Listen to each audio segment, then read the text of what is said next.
Etie for me mamuni akwaba eba Melodies TV so. Story bi aba na amagana fo bi react ebufuo so. Na mebomo nsem ni mu ntremu na ye ni ayate ase. Eye MP for Ningo Pram Pram, eye Honorable Sam George. Say uyo bi a wudi eye Ghana politics ekia wonim ni ye. Now, nsem bi ekoso, I think last 3 days, I think on 24th of April, EC nkrata bi eba bontin say Electoral Commission on why your margin say womo be conference. Na conference no womo EC mpanyimfo no na eye conference no because still womo aka areso say womo de new voters register no still womo be ye ntia no ho conference na womo ye EC mpanyimfo no na womo adwen send your new voters register no even during the week of coronavirus no send your womo ebeye new voters register no. Now baby ananka EC for ekoye conference no eye hotel bi a ewo Pram Pram yen nim say Pram Pram no eye under eye Ningo Pram Pram constituency which is under eye Owura Sam George ne jurisdiction. Into the Sam George eye ne say wo court catch court say EC say wo ba be ye conference ewo meme constituency misro ema me nkrofo no because coronavirus aba EC for ebe yes ade no wo me ho na ebetumi aban say nkrofo beba be bodompem egu ho na ama nkrofo enya yare no inti court e mesrew empene so ema EC wonye sa dem sa conference no ewo meme constituency na ne kre Sam George ede asem ne court no na court ka say ne kre asem Sam George e ka no abawom inti court ede injunction eto EC for womo conference ananka womo ekoye ewo Pram Pram ho. Now eho na EC for so ka say hey yen ya adwen say yebeye emfa ho nti EC esesan location esan so eko different location ewo Accra hotel fufuro bi ewo Accra na EC eko je ho a womo eye conference no. Na eno na Sam George tie ya de yate ene say neni anje na woko ekofa cruise NDC phobia womo eko bebi a EC womo ya ade na ende nkofo bebre ede asem eba ensem na eyemienu mebomu ni niantrimu ne ate ase ye. Now asem ne say there is the legal side. Why people are bashing Sam George and say Sam George o de nkrofo akwa akogu EC bebi a wo ye conference no. Na bebi a wo de nkrofo akwa akogu say wo ye conference no nkrofo yi womo ye nkrofo bia ye say o hwe newspaper bia ana news bia me hwe mo ye say asempanews.com de womo kan according to them no womo say nkrofo Sam George SSA ye ekoye over hundreds of NDC supporters NDC supporters no omo enhye nose mask nti de no mo kan say Sam George was even putting their lives in danger in the first place. The entia adena yampene so say yenye ewo constituency ne kra na ene say wusuro say won nkrofo obenya na wusuro say won nkrofo obenya na EC a movie ade na ko different place ade na wo say wo ko bon nkrofo dompe wo sesa nkrofo ekoho obi a na wo say say wusuro say nkrofo obenya no na nkrofo na wo aseso mo ekoho na wo mo en exercise social distance no say still obemu munya. Aside that, people are also bashing Sam George say the why no he's even putting the lives of a EC for no at risk. Aside the fact say NDC for no because we all know NDC must stand on this new voters register. It aside the fact say be NDC for no can ebi mu ebu betumi efu. E ma tre say one more the omonsa akika EC for no and now say NDC for no the emfa say ebi mu kra wo corona. That say EC for no you are putting their lives in danger. Intina e was say EC for efre reinforcement from a year police for na police for e bae e begu ho na tre say assembly ni na ekoye hija.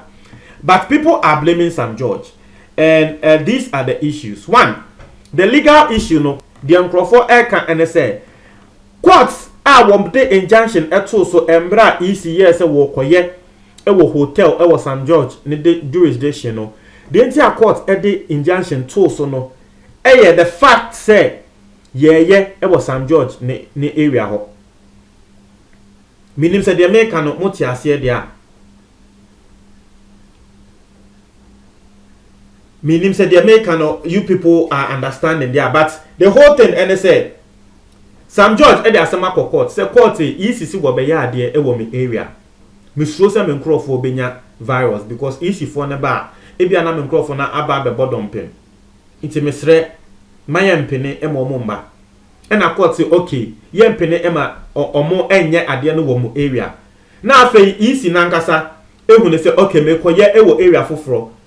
Na wo a odi asem ko okota wo ka say umbese wo area for ebenya yare no. Ye koye ade no wo area foforo a sebi se emfa wo area ho. Na still wa kosesa nkrofo aba abegu the different area no say won pene e ma ade ne nkoso. Nti eno na nkrofo ka say da bi de Sam George ye no entwa ye. Court order na ye mine no, it was an order for the EC not to hold, I don't know, but newspaper here reading the San Eka said it was an order for the EC not to hold the conference in that particular constituency. It if ECA hold the conference with different constituency, any can say wo Sam George wo baho say won pene. Into that is and someone air kwa in Crawford air boss Sam George chi left right center any easy. Assembly assembly etiefo one he entumi anka ne ye a o se ne assembly baby assembly eko se ne politics no ababa bewura assembly mu. So clearly you know or you see the reason why Sam George wakoje injunction no, and we all know it's because NDC for or my imagine say some new voters register no wo mo empene. Now I want us to be truthful to ourselves. Easy akareso tare se voters register na ye den kra wo beye. The person ye bisa ye ho one question. Is it necessary? The fact say yare aba coronavirus ye ni na ye kan. Do you think it's still necessary for the EC to go on with this voters register? Sam George asem de ye beba ho because asem de eye bone me from what I have heard Ghana sika $200 million ye de koye voters register no me e ka me nko ananka hu hia because election no kra no enye chese ye nim kra se beba so anemba so ye pre voters register new voters register ho still ya carry so se ye be man krofo aye embra yare esi yare e koso.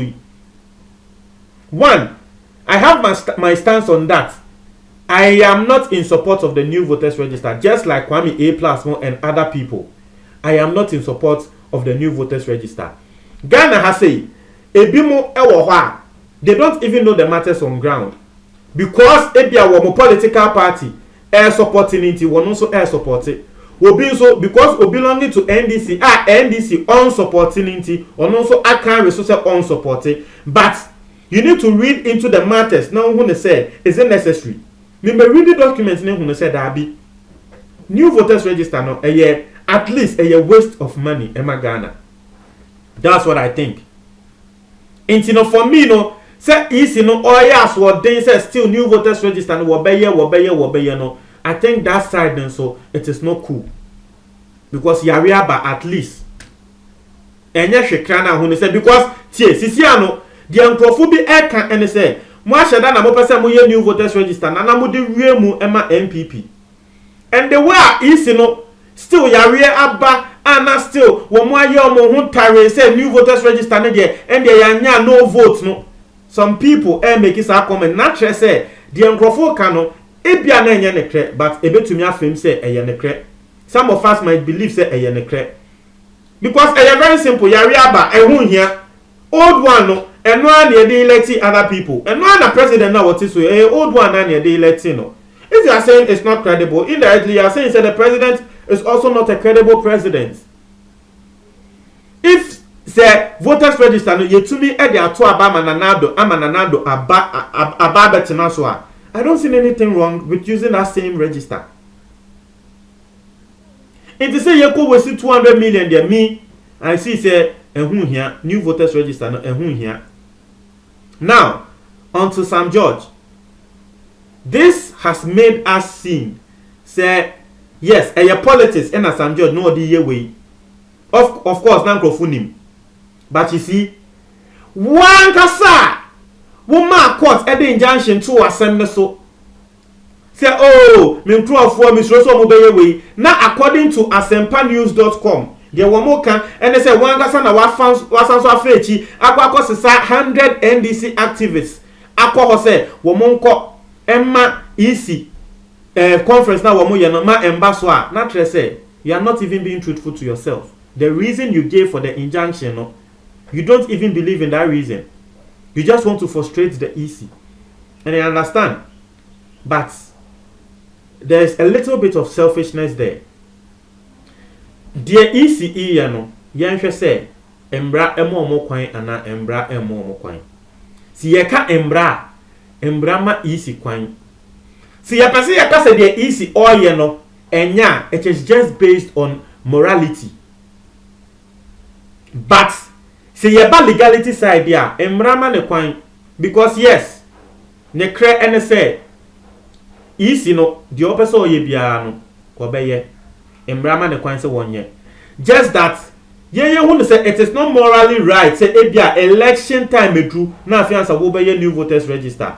But Jumba bia be hu say ebetumi the insensem aba. But as to whether it is illegal no enye illegal. Into wo should the EC area na I don't agree with them, but they are well within their rights to do what they are doing. Conference na easy for ese womo ekoye no.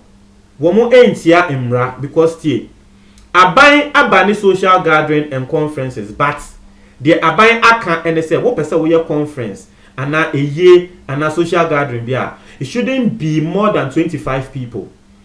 In Krata easy at the Barbonte no, we've heard and we've seen say conference no more you know they weren't more than 25 people. They were well just say na send no matter no they were respecting every social distancing protocol. Into the they are not easy air you know it is well within their rights. Ne credit da ho na waka. Ne credit da ho na waka.